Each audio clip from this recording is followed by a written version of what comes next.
Mr. Vinod. Very good morning. We have given you the presenter rights now. If you can share your camera, please. Hi, good morning. Good morning, sir. Just give me a second. Sure. Thank you very much.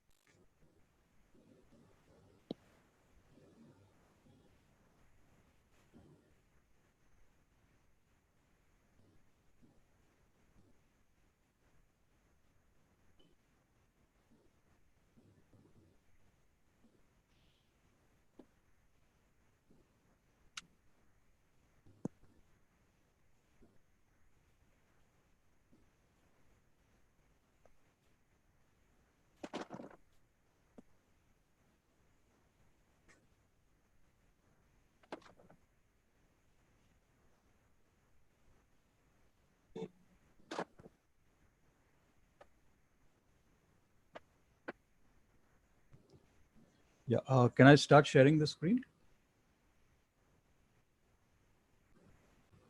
Yes, sir. Please. We'll start with the introduction. So you can share the screen now. Thank you very much. Yeah. Parul, please commence. So moving on next, we have a session on the topic, the art of digital selling and how to nail it. Our esteemed speaker for this session is Mr. A. Vinod Kumar, CEO of Sun Networks, Mumbai, India.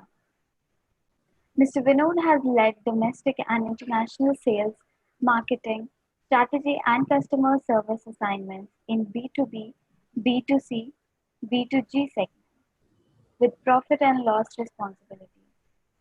He has 23 years of rich industry experience across diverse sectors. He was earlier marketing head at Seat Tires, Valvoline Cummins, and Valvo HR.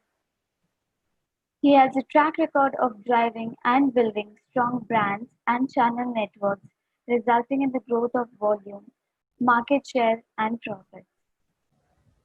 Now, I would request Mr. A. Vinod Kumar to commence the session.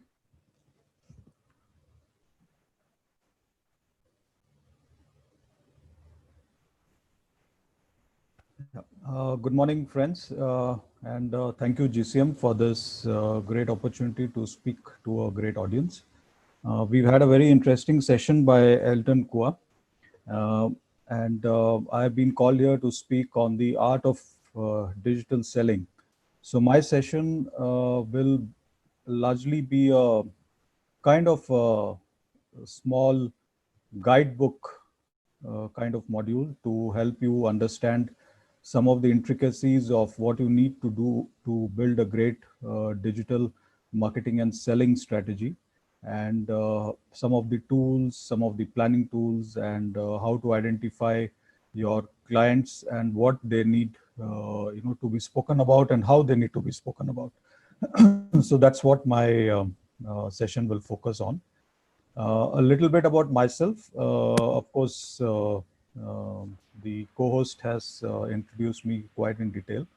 I currently lead SAN Network. We are a communication and customer influencer conversion agency based out of Mumbai.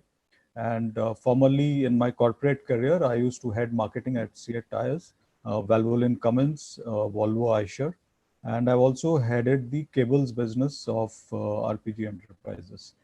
So that's a brief about me. Uh, Now, uh, it's very important to understand the context in which digital selling has become very important in today's world.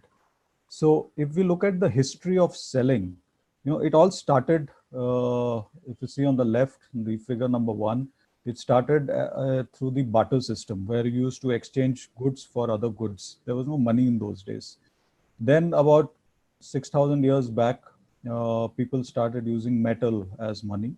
And over the years, currencies, the empires and the kingdoms, they issued their currencies, and then a lot of countries started issuing their currencies, and that's how selling was facilitated.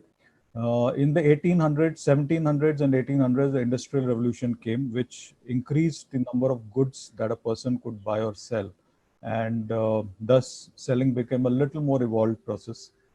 If you look at in the coming straight to the 50s, it was the salesman or the seller who had power over the customer. It was a time of shortage of goods. There was not too many exciting things in the market. So it was always the seller who had an upper hand, and the buyer had to buy whatever the seller had to offer. In the 70s, 80s, the consumer became a little more evolved. And in the 90s came the age of solution selling. That is when competition increased, and customers also became more informed. There was a more affluence rising in various countries in the world. So sellers realized that they cannot have the old way of selling, where they could go and say, okay, this is what I have, this is the price, you better buy it. So they moved to something called solution selling. A lot of them, figured out how a product or a service which they make and have put on offer has, an ability to find a solution to a customer's problem. In the 2000s, at the turn of the century, the power shifted to the consumer, right? And probably in the last 10 years, it's an age of the informed consumer. I mean, any consumer you take, even if it is you and I, or our consumers for the products or services that we make and sell, the consumer is very aware today. Before he or she has made a decision to buy or has come to you to buy product or service, he or she would have done so much research, spoken to so many people, and a large part of it would be online. And then the consumer is so aware that you cannot just assume that you know more than the consumer. And finally, what is reality in the last few years is that the shop is in the consumer's phone. So the consumer can buy anything, anywhere, well, almost anything, anywhere, anytime through his or her phone. So it makes it all the more important for the seller to be present 24 hours, wherever, whenever the consumer wants to engage with you or is looking for a product or a service or wanting to find a solution to her or his problems. So because of that, the digital selling strategy becomes much more critical for all of us.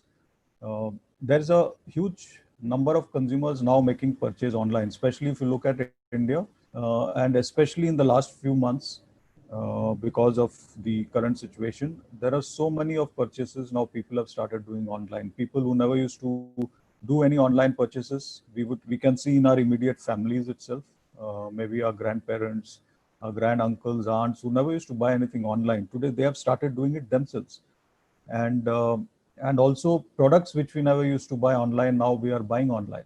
So it's the amount of customers buying online has increased drastically, and it will go up in the future.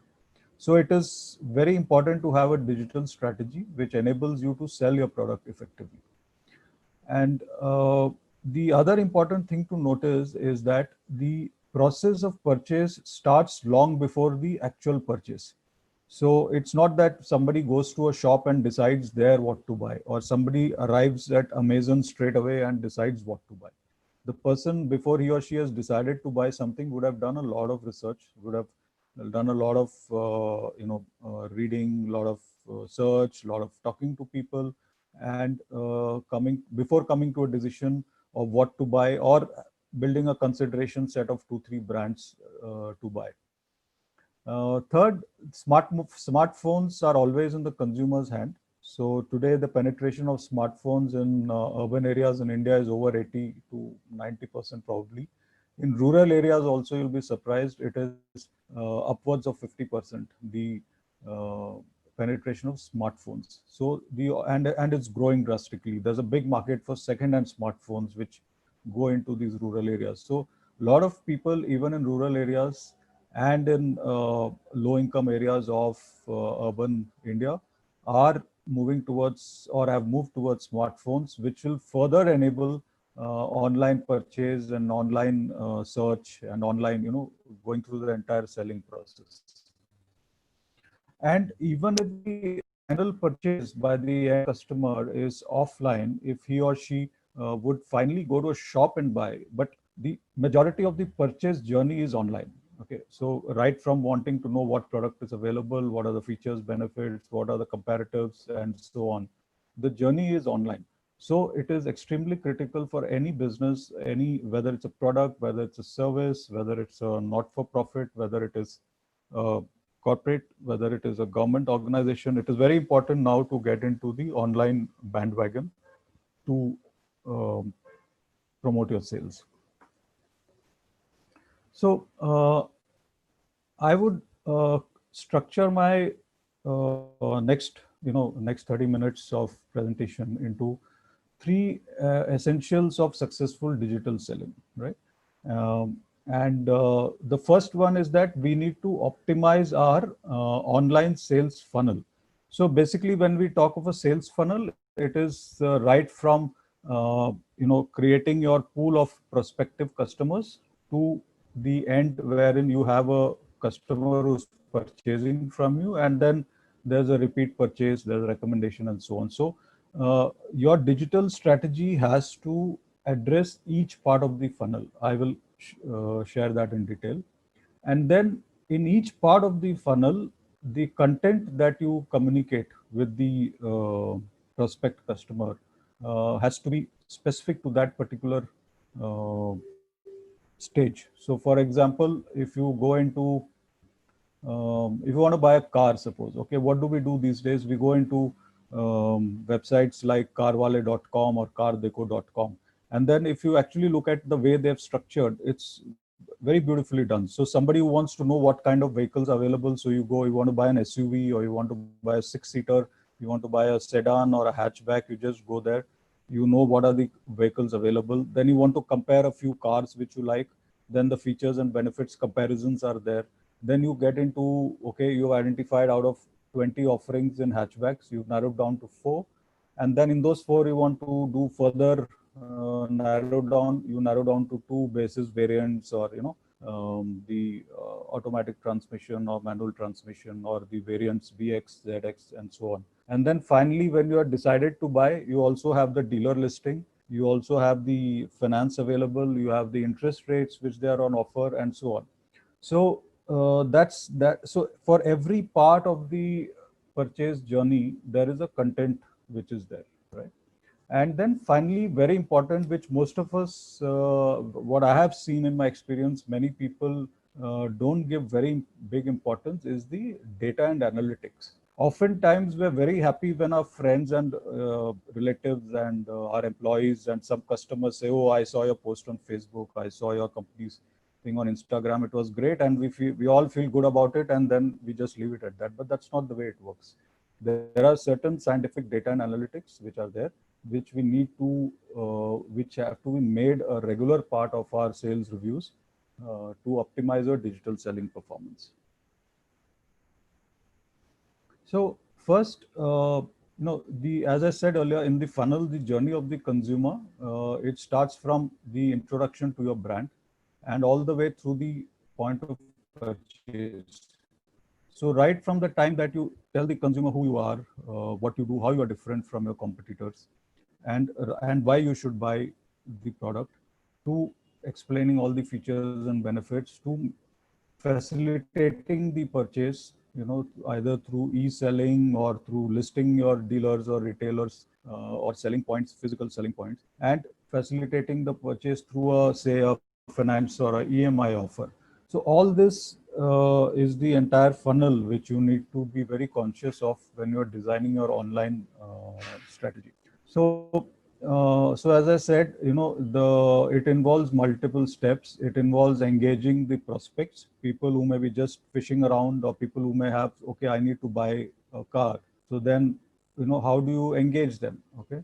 Then converting them into customers, the various process of comparing with competitors, highlighting of features, benefits, building the story around your brand. So if you are the adventure kinds, if you want to have a car or a SUV which is your lifestyle. So for example, Jeep Compass, they talk about the great outdoors. They talk about go someplace you've never been. So that adds to your own aspiration of being adventurous, of being, outdoors, and so on. So how do you create that imagery for your product and engage the customer and make him tilt towards your brand? Then completing a sale. So you say, okay, now the Jeep customer has decided that I want to buy a Jeep. So how do you go to the next step? You facilitate a test drive to a dealership. So you make him enter your details, address, and then it connects back to the dealer. He sends the car to your place and you go for a test drive. Okay. And then the various finance processes, insurance, and so on, and he buys the product. And then repeat product. Okay. So after 4 years, 5 years, when he wants to change or when he wants to buy a second vehicle for his family, then how do you make sure that he sticks to your brand? So these are the various stages in a sales funnel, and each one will have a specific digital intervention to attract the customer. So it basically means that you have to engage with the customer through the entire purchase process. So the the trend is changing, and as I said earlier, that 80% of the purchase decision happens before the customer comes to you to buy the product. So how do you engage him in that right from the beginning? Okay, how do you engage him or her right from the beginning of the purchase process? So that is what digital selling or marketing is all about, and it facilitates it far better than a physical way of doing selling or marketing. And very important is that it's important to keep the prospects' attention through the entire funnel and align them with the brand that it feels natural. So what it means is you should not come across as somebody who's trying to bombard and force them to buy your product. It should feel natural to them. Okay, if Jeep is talking to me about adventure, about an outdoor drive, that means he's engaging me in my lifestyle. He's engaging me in the way I am. He's helping me develop my personality. So the person feels that the brand is part of his life, and that's what a good digital strategy will make you, will help achieve with the end customer. So there are various brands. You have fashion brands which make you feel good. There are brands like Royal Enfield bikes. I mean, if you go to their website and their digital campaigns, it makes you feel, for people who are outdoors, who love biking, it becomes a part of your life. It's not that somebody's trying to forcefully sell you a product, right? So that's very important to keep in mind. Now, I will share about 7 or 8 steps, which basic steps, which you need to undertake while developing your digital selling strategy. Okay, sorry. Before that is the third piece, which is the content that spans the entire funnel. So basically, as I said, consumers are not looking for product features alone. Of course, that is a hygiene. I mean, you need to have good quality build. You need to have good quality construction of the vehicle. You need to have long-lasting products which are of good quality. They don't break down. They serve you well. If you're buying a soap or a shampoo, they should last long. They should bubble well and foam well and so on. So those are the basic product hygiene, product features. Apart from that, the customers would like to know, and it's very important, that how your product or service can help them improve their lifestyle, how it can help them improve the way they are living, how it can help solve a problem that they are trying to solve. Okay, so your content has to build all those stories into into the consumer's life, how the brand will help doing that. It must, of course, keep the consumer engaged through the entire funnel.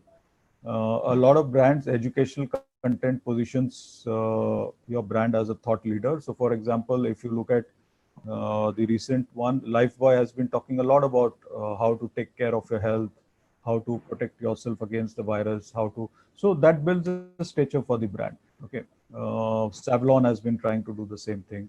So it demonstrates that the brand is concerned about the customer. Customers are, of course, emotional people. They are human beings after all, even if it is B2B, B2G, it's human beings who are buying your products. So if the brand can demonstrate that you are, really genuinely concerned about helping the customers do better in their lives, improve their lifestyles, that is something which will give a one up for your brand in the consumer's mind. Then data analytics is extremely critical, and today it is possible. There are various tools in data analytics which will help you get insight into how your product is, how your campaign is doing. Basic things like how many people visited your site, or how many people clicked on your banner, how many people read, how much time people have spent on each page, what is the profile of those people, where are people joining you or leaving you in your funnel or in your campaign duration. These are all possible to find out. There are various tools. I will share some of them in the coming slides. And also you would know how your prospects are spending time online. This is very important to understand, because this will help you create your campaigns accordingly. So if you're targeting, say, a college going student who spends half an hour every day or 1 hour every day on Instagram and half an hour on Facebook, it will be good to know what time of the day they do it, so that your posts can be posted around those times. So because then that is top of mind and hits the audience or the target audience very clearly and effectively at that particular time. So all these things are possible to know today through analytical tools, right? And it will help you streamline your sales strategy. So if you are a grocery products marketer, then you may realize that the best time to push for it the first week of the month, when just after people get their salaries. That's when a lot of people do their grocery selling. Then you have the various times of the day, the various times of the hour. It can even go to that level. You can get those analysis and time your interventions basis that data of your target audience.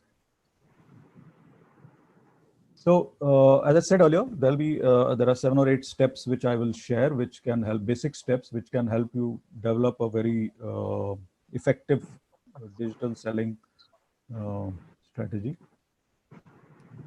So first and foremost is to understand who your customer is.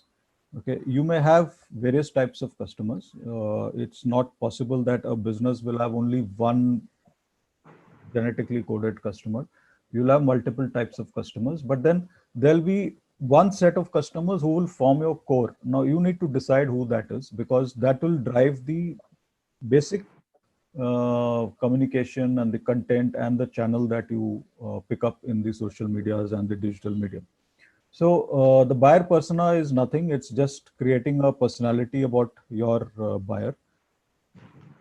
So you need to list down the personal information. What is his or her age, gender, what stage of family life they are in, the marital status, where do they live, what kind of houses they live, what are the incomes, what education, what kind of jobs.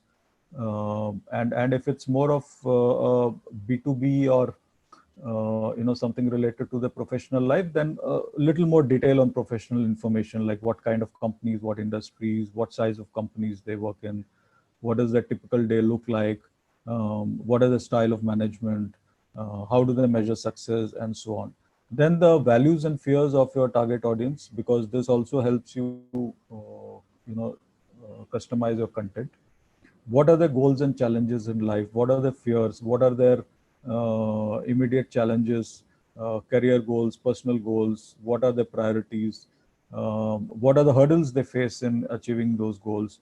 So all these questions, if you can answer for your targeted audience, this will help you create more meaningful content and the medium to reach out to them.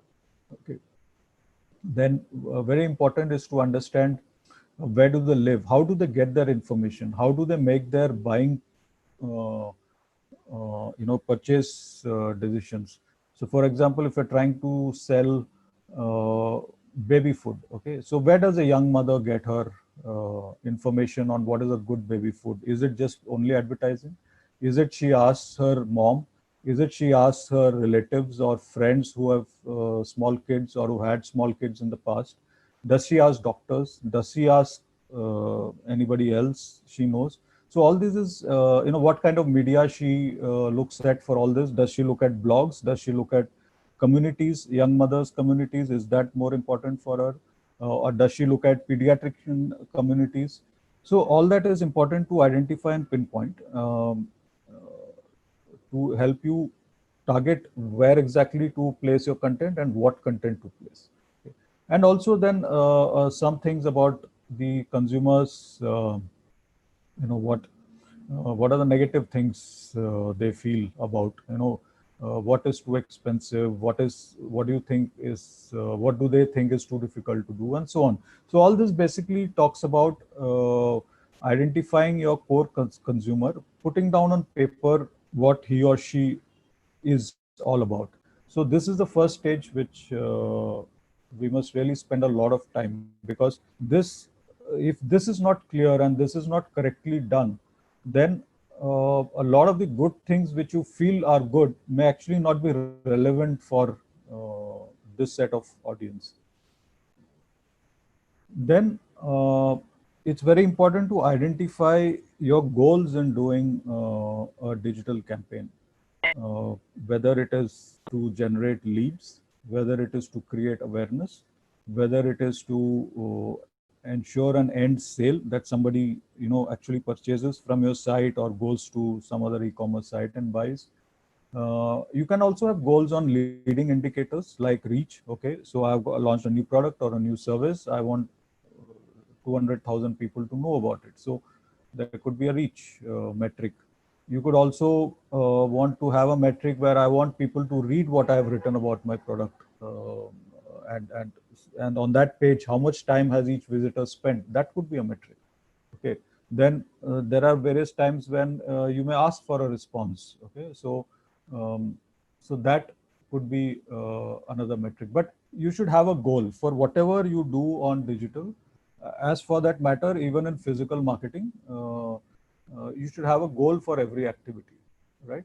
And because that helps you measure after the activity is done or during the activity whether your goal is being achieved, what are the tweaks you need to make, or do we need to stop and do something else, or it's doing so well, so let me expand this further. These are all decisions which you can take if you have a very clearly identified goal for each of the activity which you do.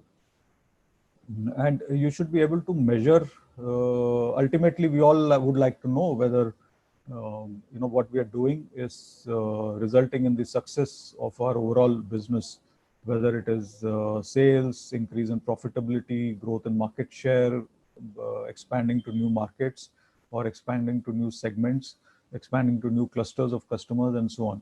So identification of goal is extremely critical, and and the goal need not always be an end sale.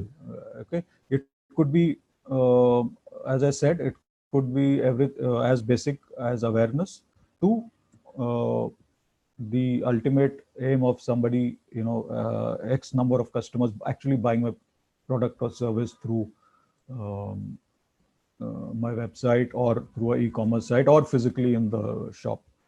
So identification and fixing of your goal or objective is extremely critical. This again is a place where a lot of people I've seen are quite hazy. Okay, many people think digital may, how do we set clear goals in digital? How do we identify whether somebody's actually gone and bought my product? Well, what I'm saying is every activity need not have an end sale as a project, as a result. There are a lot of activities you will do on digital which will facilitate a particular step in the marketing journey or in the purchase cycle of the end consumer. So the activity which you do there has to facilitate and ensure that particular. So if it's awareness, if it's about recommending your product to 5 other friends of an user, if it is about driving an inquiry about your product, so that once the inquiry comes, then your backend sales team can do the call and do the final selling.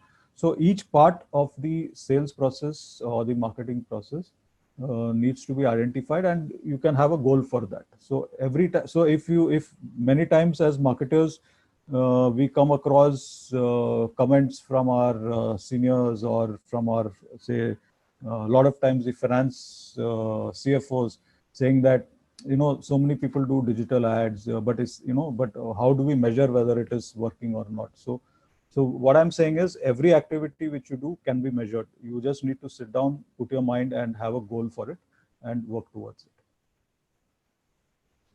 The third is, once you've identified your goals, once you've identified who your core target audience is, the third logical step is to develop the content for it. So as I said, I'll give the same example of carwale.com or cardeco.com. The buyer's journey process, if I break it up in simple manners, it is awareness, consideration, and the decision to purchase. So awareness, I go into the site thinking, okay, I need to choose, I need to buy a sedan. Okay, so I have various options. I have a Suzuki Ciaz, I have a Honda City, I have a Verna, I have a Vento, I have a Skoda Rapid, um, and many other brands which are there in the market today. So so as a person, say for example, I am a marketer of Suzuki. I will have all the features and products of my brand and the imagery and all with Carwale.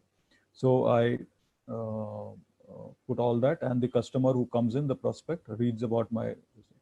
Then, if he is attracted well enough, he will consider my brand. So, how do I develop consideration? I have, if you see those sites, there are a lot of video comparisons. You have car review experts like Siddharth Patankar or some of the others who actually do test drives, make videos of it, and talk about the good things and the bad things about the vehicle. So you have your videos there, your comparative videos there of between, say, a Ciaz and a Honda City, or a Ciaz and a Vento, or a Ciaz and a Rapid.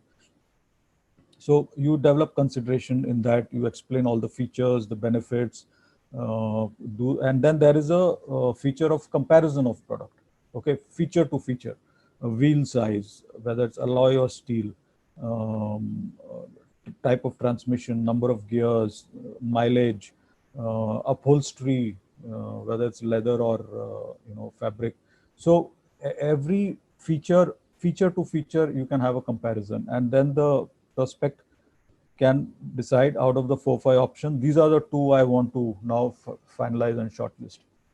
Then he has a decision or a purchase. He has an option of calling for a test drive. He has an option of talking to the dealer directly. He has the option of contacting somebody who's offering a special financing scheme or a good EMI, and so on, and thus help him in the decision to purchase a particular brand. So each part of the journey, there is a different intervention required, and all that is possible through the digital platform. Now, it is also important that the content serves as and I've highlighted the word resource, because it is a source of knowledge, it is a source of information for the buyer at each phase of his or her purchase cycle. So at every stage, the customer is asking, will this car be good for me? Will this car give me better mileage in city conditions? Will this car be good for my weekend outdoor drives on rural roads where there are no, good network of paved roads? Does this have, anti-theft security system? How will I, what kind of service and maintenance cost and duration is required? If I have a chauffeur, will it be comfortable for me to sit at the back, especially on bad roads in the city which I live? So these are all questions which a customer has when he or she is buying a car. So if your site and your content which you put out on the social world can address these questions, it builds a very strong affinity for the prospect towards your brand, that yes, this brand is really, it really understands me and is helping me in my journey to own this particular brand. Okay. So as I said, content should answer these questions, and it should provoke critical thinking, that it should make the customer think more about it. Okay, so if you have a new feature which comes, which say, let's talk about for example, telematics in car, which talks about where it gives automatic updates on, the fuel balance left, the tire pressure in your tires, the air pressure in your tires, there are even telematics which help you understand, which give you analysis of how you have driven. Are you braking too often? Are you cutting lanes too often? Are you driving too fast at a lower gear? Because all this, for example, impacts fuel efficiency. So if there is the software, and there are vehicles which come with that variants, the top end variants of a lot of cars these days come with that.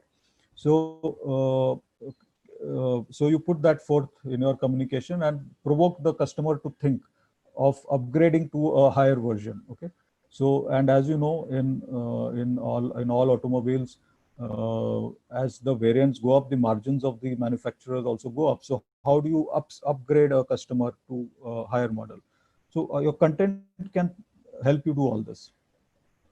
Then it should provide all useful tips. Okay, define terminologies. There are many times technical terminologies people use so freely, but most of the customers don't understand what is VVT, what is VTI, what is eco mode, what is AMT, what is CVMT.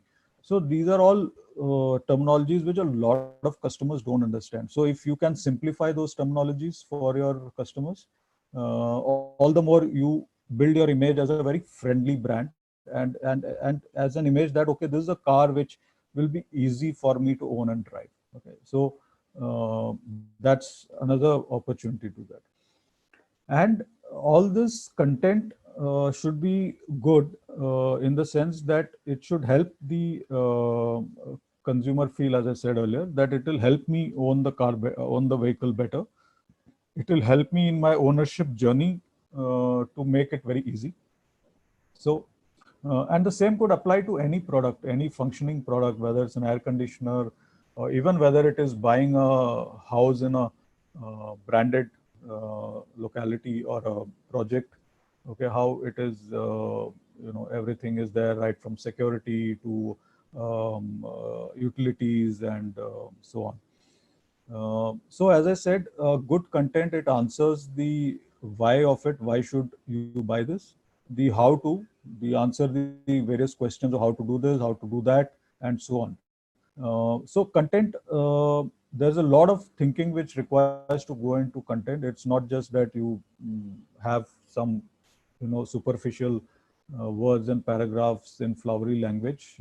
I think content, a lot of it needs to be written in very simple language, and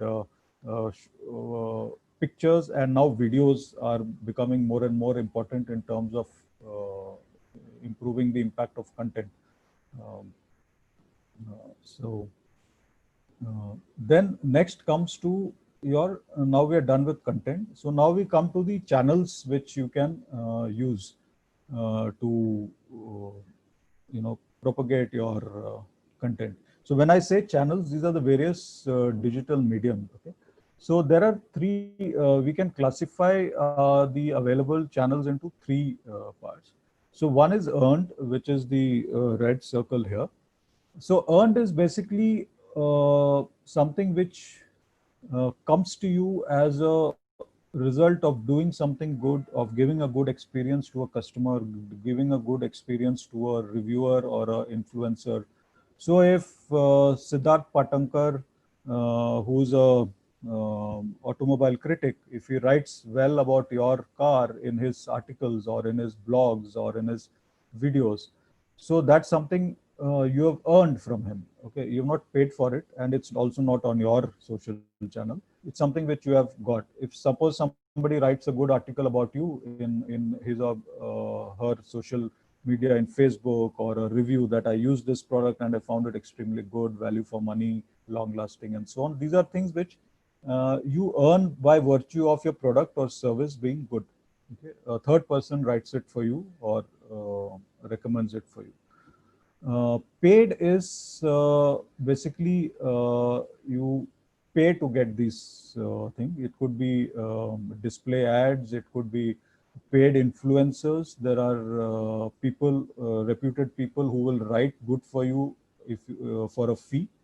Then things like pay-per-click, display ads, and so on, where you actually pay and you buy those positive uh, things about your brand. Then you have your owned assets, which is owned by you and run by you independently. Your website, okay, the blogs you write, your LinkedIn profiles, your social pages, your Facebook, your Insta, your Pinterest, and so on. So these are there are three different types of channels which you have, and each one plays a different role, as I explained earlier.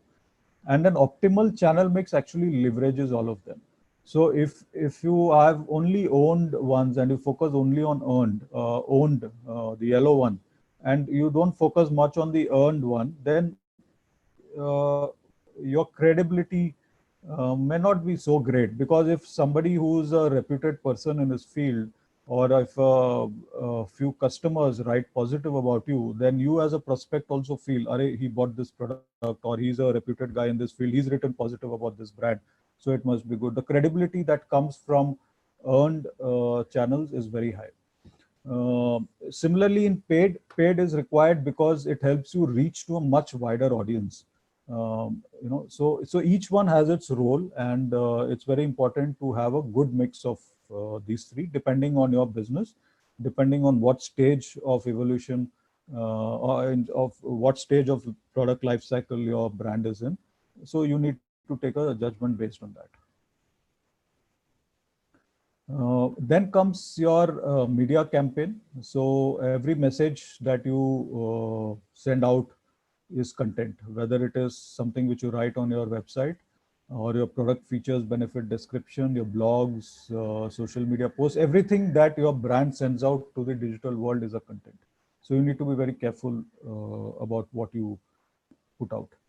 And content helps convert your readers, or people who interact into your leads and customers. And this is so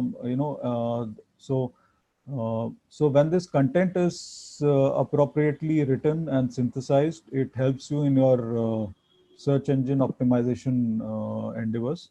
It can boost your search. So when somebody is typing, say, best uh, um, best footwear to wear in the rain, for example. Then, if you are a footwear manufacturer who makes waterproof footwear, if you use the right words and the right content in your social media, it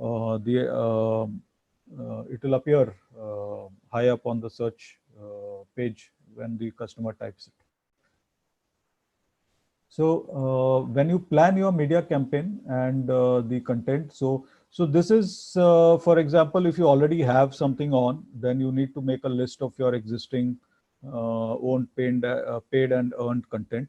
Then you need to evaluate which one of it has worked really well. So if your Facebook content has given you better leads and conversions in the past, so you need to focus more on that. If another social media, or say your website has not been giving you too much of leads, then you need to work on it. Then you need to figure out what are the things I need to do there. So a regular analysis of each of your medium is extremely critical to do. And for those who are starting the journey, they will come to this phase sooner than later. Okay. So this helps you have a clear understanding of what media platforms you want to continue to use, and what you would like to remove or modify, and so on. And all this has to be uh, the basic start point is your buyer persona, because you have to see whether each one of them is actually helping you attract that particular buyer or the customer profile which you had identified right at the beginning in step number one. So then, continuing on media campaign and content, you should make a basic document which outlines the content that is needed to achieve your goals. So what is the goal? What channels you will use? What content for each of those channels? I'll just cover that in the next slide, and so on. And this can be a simple Excel sheet. Okay, many times we get overwhelmed by strategy documents which runs into tens of pages, which is not very easy for a lot of people to understand or decipher. It can all be done in a single page in an Excel sheet. I will share an example going ahead. Now, I would like to spend some time here. So many times we ask ourselves the question, okay, which social media channel, for example, if I have to use social media channel, which ones should I use? For what type of audience, for what type of purpose? I'm sorry for the spello, it's purpose. And what type of business type? What social media suits which one and what kind of audience profile? So I've attempted to put the six most common social media channel of our times in our country. Facebook, Twitter, YouTube, LinkedIn, Insta, and Pinterest. Now, if you look at it, the age profile differs for each one. Okay, so this is again coming back to the importance of making your buyer persona, describing your customer profile. So if it is 25 to 60 years, Facebook is a good medium to do. So if it's a B2B product, then LinkedIn could be a better one in the same age group, right? Uh, then each one will have a different purpose. So if the objective is to build relationship by creating awareness and by creating familiarity with your product or your brand or your service, and to build loyalty, then Facebook is a good medium to do that. Instagram is a good medium to do that. To have conversations, Instagram is better. Uh, and then you have, especially if you want to share news and articles about your product or your organization, about the brand or a particular service, Twitter is a great medium to do it. It's more of a PR kind of a tool, and it can also be used to highlight your brand achievements. Okay, it may not be a great tool to say, okay, XYZ product has given me a new feeling and it improves my lifestyle. Twitter may not be the right thing to do, but probably a Facebook or Instagram could be the right medium for that. YouTube is more for to when people search for how to, how to change engine oil, how to build a better home garden, or how to cook a particular thing. So masala brand or a food ingredient brand can do a lot of uh, videos on YouTube to attract customers. LinkedIn is more for B2B and professional personal selling. It's about news, articles, thought leadership, and so on, and professional conversations. Instagram I've covered a bit. Then Pinterest is more about showcasing pictures, generating curiosity, and so on. And the type of products or industries is in the last row. Okay, so um, and the kind of activities. So Facebook can be used across a large number of industries. Okay, build brand loyalty. It can help in lead generation. Whereas Twitter is more for PR, sharing your brand achievements and the good things that you've done, awards you have received, or some industry body recommendations and so on. YouTube is again for brand awareness, loyalty. LinkedIn for business development. Instagram is for lead generation, and it can be very beautifully used for industries like retail, art, food, lifestyle, travel businesses, and so on. Pinterest is again good for industries like fashion, art, food business, and to generate a lot of curiosity. It can act as a lot of people visit Pinterest to pick up good pictures and so on. And if you are present as a good, in a good way there, it can lead to discovery of a brand by your target audience. So each one of these social media channel has a particular role to play, has a particular age group, demographic, and you can, if you do Google search, you will find even more details. Women, children, college-going children, school-going children, self-employed, employed people. So there are a lot of demographic cuts and slices which you can do and decide which ones will actually work well.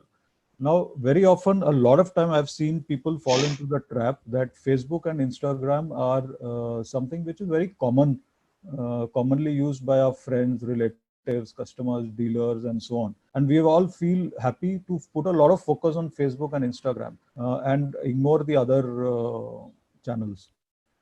Professionally, that may not be right. So we need to be very, so that's why these analysis are extremely important to, identify which is the right one for us. Then what do you say in each channel also differs? How do you say it differs? So this I borrowed from some reading I was doing online, this donut example. I thought it's very simple and straightforward, so I copied it. So what you say something about donuts, but in each of the 6 ones you say it very differently. Okay, so if it's in Facebook, I put a picture and say I like donuts. Okay, in if you're in Twitter, I am eating a donut, right? If you're on YouTube, you put a video and say, here I'm eating a donut. If it's in LinkedIn, then you're talking about your skills. So my skills include donut eating. That is what you would probably put it as. Instagram is more of capturing something in a momentary period, okay, in a particular microsecond. So here's a photo of my half-eaten donut.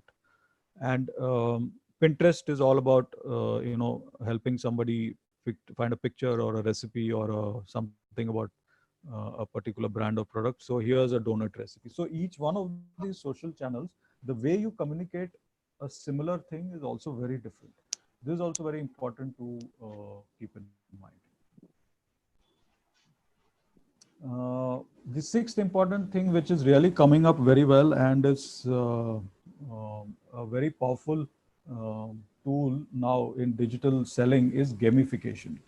So gamification is nothing but engaging the target audience through games, through contests with their peers, with their virtual friends, with their virtual customers, with their virtual partners, and so on, and engage and then reward them and keep them hooked to it. Okay, so for example, one very good example of gamification in today's world, which is really top of mind, is Byju's, the education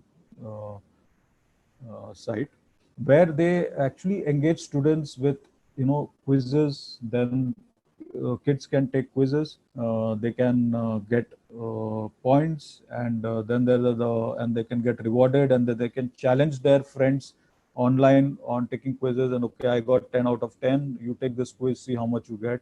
So that is something which is very effective, because the customer is involved with the brand and throughout the engagement. Okay, then you have something like, say, a Nike's Run Club or an Adidas Run Club, the apps which you use on your phone when you go out for a walk or a run or cycling or trekking.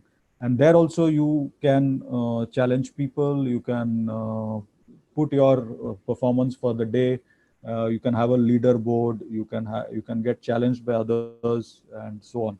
So these are all examples of gamification, which is a very powerful tool, and it's improving, it's growing very drastically, which helps brands to engage the consumer in doing a particular activity which it wants it to do. So for example, Nike or Adidas does it. That means it wants you to go out running, it wants you to go out walking, it wants you to go out trekking.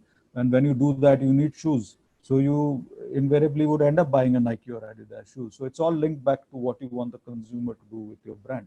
Whether it's Byju's, then you want the students to pick up more courses from Byju's.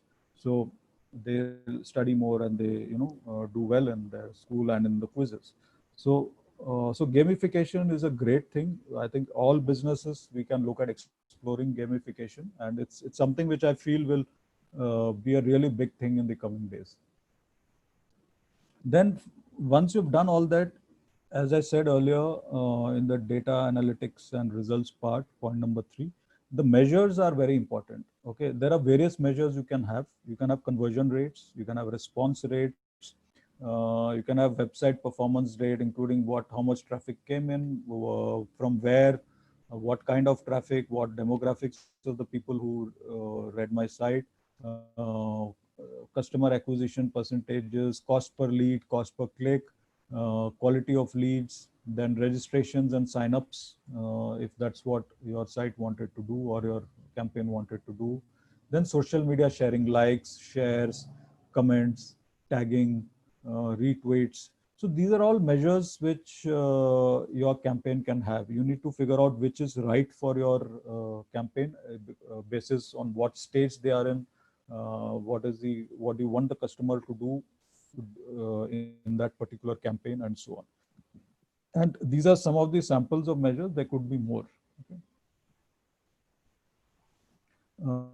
So this is the digital strategy document I was talking about. I normally followed a very simple Excel sheet. It's a bit crowded, this slide, because I wanted to give the essence of it. It is nothing but it has on the left what are the type of campaigns you will do, whether it's banner ads, whether it's webinars, whether it is something on landing page you do, then your social media, Twitter, Facebook, Instagram, LinkedIn, blogs, and so on.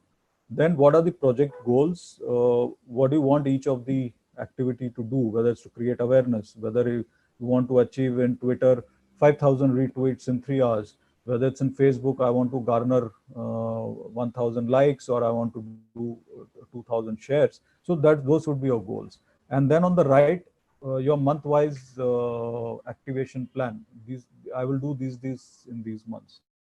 Okay, so this is essentially becomes your document, which makes it very clear what you're going to do and what are the goals you will achieve, which is your second column, and what are the timelines in which I have to do. So everybody in your team is also aligned. So people who have to create content, they know during which month what content has to go out in what medium. Your media managers know, okay, what are the things which are paid media, which I need to negotiate with my agency and buy. Your sales guys also know what are the various campaigns happening, what are the calendars, and what I need to do to stock up my warehouse, to channel my retailers, to make sure my backend supply chain is well aligned. So this is a very simple document which can be made. It need not be, as I said, a big document which runs into tens of pages and people have a problem understanding it. So this is something which I have followed very, in my stints as head of marketing, and it's really helped. It's very effective. Coming to, I'm more or less at the end of what I had to say. So, disruption is going to be a way of life. There have been a lot of disruptions which have been happening for the last 10, 12 years. Now it's going to be even more. And digital selling strategy is not just about tools. Businesses have to transform to that. So earlier, our entire focus of our strategies, our manufacturing strategies, our supply chain strategies, our pricing strategies, our product warranty strategies have all focused on when the customer buys from an offline store, whether it goes to a shop or a mall or anywhere. Now, as more and more customers are going online and more customers are taking their purchase decisions online, each individual strategy has to be rethought. Okay, whether it's a media strategy, whether it's a product development strategy, whether it's your Salesforce strategy, they all need to be rethought again. So that is what I would advise on that front. And it's going to be a change management process. It's not going to be very easy to change the mindset to respond to the new online business reality.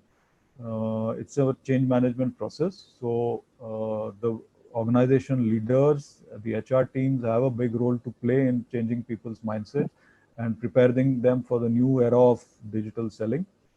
And as I said earlier, the rules of the game are now being written by the buyer. It is not the seller who decides how he wants to buy, how he wants the customer to buy, how he wants the customer to, be present, or it's the buyer who will decide how I will buy, where I will buy, what I will buy, at what price will I buy, how much will I buy, what warranty I want. So it's the buyer who will define everything. This is the age of the buyer.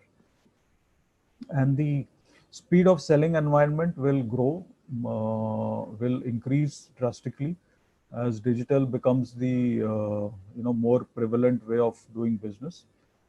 So companies need to relook at their entire backend to align to this reality.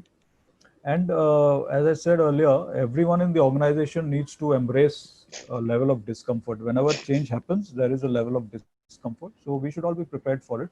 And that is how you will become a successful digital organization, digital-based organization. So this is one quick example of one insurance brand which we recently worked for. I cannot share the name of the brand for confidentiality reasons because we're still working on this project. So this insurance brand basically wanted to increase the number of customers buying their policies online, right? So the main objective was to get people onto the landing page of the insurance company's website, where they had, buy the policy or understand about the policy and so on. So um, these are the things which we did. So there was a lot of on-page SEO, which is basically best insurance policy or best COVID-related policy and so on. So that is taken care through the search engine part of it. Then there were a lot of content supporting it in terms of how to take care of your family, how to sanitize your surroundings, how to whom to contact in case there is an issue, and so on. Then it came to the social platforms of Facebook, Instagram, Twitter, LinkedIn to reach out to these people. And then there were a lot of off-page activities which we did. So we got people to write articles, happy customers or agents who sell insurance policies, or even doctors to write blogs. And then social platform, we even had organic, which was basically the posts in the brand's social media channels. They had a brand ambassador who used to talk to the advisor, the insurance advisor, and the employees, so that they could go and talk to customers with more enthusiasm and more knowledge about the brand. And then, of course, paid social platforms, so Google campaigns, social content ads, and so on. So it's a mix of, when you make a digital selling strategy, it's a mix of a lot of things. You have to figure out what is right for you based on two things. One is your buyer persona and your goal. These are two important things, and then you will know what are the things to do for your particular campaign. And finally, this is a slide which I borrowed from one of the articles I was reading. Essentially captures the digital selling strategy in a snapshot, right from attracting the customer to converting him, retaining him, and making him or her an advocate of your brand to others. Okay, and the various things that you will do, right from social media and search engine optimization, banner advertising, PR, etc., to attract. And there it is very important, as I said, to understand your audience, which is basically your persona. Then create easy sell, which is content which helps him relate to your brand better, and then engaging them with your various tools here. Conversion, okay, what are the steps you will do to convert? Make purchasing easy for the customer, make it easy for the customer to decide to buy your brand, and make yourself available, whether they want to do a call or a chat, somebody should be available. And then the loyalty services, value, and so on. Yes. Yeah, so yeah, so that's what I had to present on digital selling. I'm open to taking questions now. Thank you. If participants have any questions, kindly unmute yourself and ask.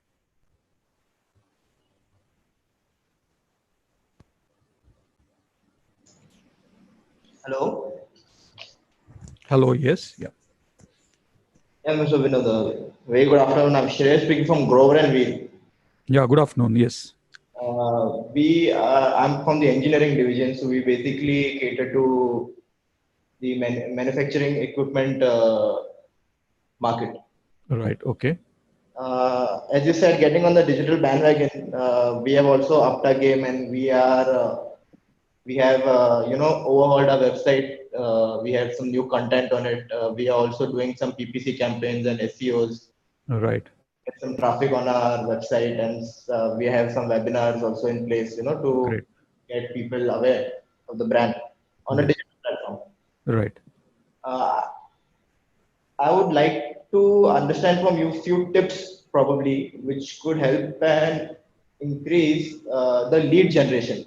So basically, Okay. talked about Right. identifying the goals. So basically, a main objective of having this digital platform was to generate leads because Mhm. in this market scenario where there are very few lead generations, and Right. in order to capitalize on those leads, Mhm. you can share some tips probably of how you can generate those leads. Right. So you are basically into manufacturing equipment, right? That's correct. Yeah. So I think one of the direct, impactful way to go around would be to use LinkedIn, because you can directly target people who are responsible for purchasing and for using your products, right? Because from LinkedIn, from people's profiles, you can identify those people, and you can have a LinkedIn marketing campaign which helps you reach directly to those people. Second, on LinkedIn, you can also give native advertising, which is basically like an advertorial which happens in a newspaper. You have something similar to like that advertorial in LinkedIn, which Okay. again talks about what your product is, how it will help solve a particular issue or a problem, or gives a certain cost advantage or a productivity benefit. So you can, that is one direct way you can do, and you can have a call to action of people to visit your website, and your website obviously would have a lot of content and updated content, customer reviews, videos, and so on. So these two, I think, should be very good enough for a manufacturing equipment kind of business. Yeah. Uh, Okay. Yeah. Also, just to get a wider perspective, it may be a good idea to also understand what two, three of your top competitors are also doing. You may get some ideas from there if there are any other new ways that they are looking at. That is one. Second, also look at what your end customer is also doing. So, for example, if I say there is a metal sheet manufacturer who supplies to a car manufacturer for car bodies. Okay, so as a metal sheet manufacturer, I may also look at what my uh, customer is talking about his product. So if he's talking about, great design, great build quality, or smooth finish and so on, then I can also build those similar kind of communication in my communication, because that will attract my buyer in say the car company who wants to actually give that feature to his customer. So these two angles you can also explore in the content part. Yes. Understood. Also, in terms of content, when you talk about content and capitalizing on the customers come on your website. For Right. our business, we have customers coming from a lot of different industries, having different end use of our product. Okay. In the, for this dilemma, what is the type of content we should have? So basically, for us, what is the best option is to get the customer on a call with us so that we can explain all the technical detail with him, and we can suggest the perfect application to according to his need. Uh, Right. but this application would obviously change from customer to customer on our web, who comes to our website. Right. Basically, what we are trying to do is get the customer, get the lead generated, and get the customer on a call with one of our sales representatives. Yes. So in that terms, how would you have the content on a website frame? See, I think since your the requirement of each customer is different, so it's a highly customized environment. So there might be up to certain level where certain stage where the requirement might be common. So you can have a common content till then, or you can make content which is common to a particular cluster of customers or an industry or a sector. And then the finer details will have to be explained one on one by your customer service executive when he speaks to them. because you cannot obviously do individual films for each customer, because that's one, you need to figure out what is going to be the future requirement, and second, it's going to be a lot of time consuming, I mean resource consuming activity.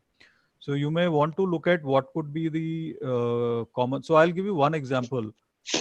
When I was with Volvo Eicher, now trucks which we see on the roads are one application, okay, but there are so many sub applications to it. So you may have a truck which carries cement on the same chassis, the same basic structure of the truck. You may have one carrying cement and one carrying a petroleum tanker, and one carrying hazardous chemical, on the same six-wheeler or 10-wheeler truck, the chassis. But the requirement of each of these three different is very different. For a cement guy, he's carrying a load which, as they call a dead load, because it's cement bags are very heavy. So there's a particular impact on the load pattern on the truck. In petroleum, he has to have they're split into three tanks. The long petrol tank which you see are split basically into 3 or 4 compartments, and there has to be a certain way of filling them. In case of hazardous chemicals, it is even more. There are a lot of other safety features. They need to have a safety valve. The driver has to be trained. If you see in this petroleum and the chemical, the exhaust things are in the front, not at the back, because that's again a safety requirement, because sparks come out from that at times. So it is, and there are like this 10, 15, 16 different types of application. Molasses will be different. Carrying iron rods will be different. Carrying a normal electronic goods will be different, but on the same kind of chassis. So it was not possible for us to build, these kind of communication for each one of them individually. So what we did, the basic stuff, the basic parameters like good braking action, comfort for the driver, the vehicle telematics, the fuel average mileage, and so on. So the basic things which is there was covered in a one common video, and then we say, okay, we have these trucks can be used for these many applications. Those 10, 15 we used to visually depict. And for specific information, please reach out to so and so, or you let us give a missed call or a click, and somebody will get to you. And then we will, then the customer service rep used to call him and understand his requirement and help him. When he places the order, we used to construct the truck body basis what he required. So that's how we used to do that. I think a similar principle can be applied to your industry also. Yes, definitely. Thank you. Thank you. May I go next? Yes, sure. Yeah. So my name is Debanik. Good morning. You can call me Deb. Yes, Deb. I am a freelance non-technical trainer. Whether it's pure soft skills or it's something else, there's a huge range of that. Right. Now, pre-COVID, what used to happen is that there was some company, typically called a vendor. Am I allowed to mention names of companies as examples? Yeah, you can. I mean, I have no objection to it. Yeah. Hypothetical examples. Let's say IBM wants a kind of training done in 5-6 locations all over India. Yes. Suppose NIIT banks the contract. Yeah. Now, I as a freelancer compete other freelancers and grab it for one location. Okay. And that's the way it would work. So I had very limited control over content and so on, and this would be B2B, but this would be more kind of straight-jacketed and typecast. Yes. Now, COVID happened, and every freelance trainer, especially every non-technical trainer, started jumping online. There are free webinars everywhere. There is content on YouTube, that how-to thing you said, everywhere.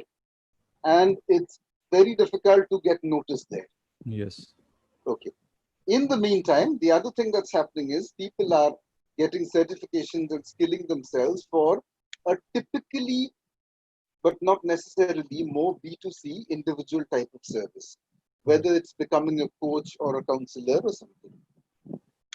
So there is in any case, in the freelancer community, competition and competitive mentality has always been unnecessarily strong. Hmm. It wasn't healthy competition. It was killing the fraternity. Right. Yeah. And more so in case of COVID, when nobody knows where the ball will go. Correct. In the meantime, I started an initiative without initially thinking of it as a sales or marketing promotional thing. But now I'm thinking of it that way because people have said so. I've been interviewing other people, other trainers, other coaches, and so on. And I've tried to keep the format down to less than 10 minutes because that's the maximum LinkedIn will upload. I've called it L&D so far Hmm. and in future. It's my series. 9 Okay. interviews have been done so far. Right. And at the back of my mind, there is the hidden agenda that one day I'll put a stop to this. Last interview will be mine from some other trainer. And Right. that idea came after people started suggesting that, look, what you're doing is good marketing also. Hmm. Correct. Now, can you give me your thoughts on that kind of marketing? And finally, how do I take my skills to a one-on-one B2C kind of thing where a person individually pays to have a specific real life problem solved rather than an organization who might have to, it might even be an ISO something requirement. Right. And I go there and find that the requirements sitting in front of me are different from the content given to me. I'm not even blaming the content maker. Hmm. It's been made for thousands of people. Correct. And the specific needs are sitting in front of me. So this is in a sense 2 questions in one. Okay. So, actually, the environment you are in is basically a knowledge environment. Okay. And Knowledge, you are, skill, attitude, whatever. yes, yes. And you are trying to build yourself as the right expert in that, a right expert for me. Say Vinod Kumar has a issue, he has a training need, or he has a problem to address, then I should come to Deb. Deb is the best Yes. guy to solve my issue. So that is what you're. The go-to guy. Only thing is I Yeah. have no idea what the niches should be, if any. Yes. So I think the LinkedIn series which you've started, I think is extremely good. It's a brilliant idea. And you should keep at that. Now, how do you propagate that further? So if you are looking at, you have your LinkedIn connection, you may have thousands of LinkedIn connections. Try and increase that to the maximum possible. At least have at least about 10,000 people on your LinkedIn. The more more people see you on LinkedIn with this kind of value added contribution which you're making through this series of talks and all that, the more your stature goes up. Second is, I'm if sorry you to can, interrupt. Is that at random? Do I just send ad requests to anyone, no, or no, is don't there a do way to that. target? You select clusters of people. Say, for example, you want to select CEOs of small businesses, for example, right? Okay. You can do that. You want to select L&D heads of organizations, you can do that. You want to select entrepreneurs, you can do that.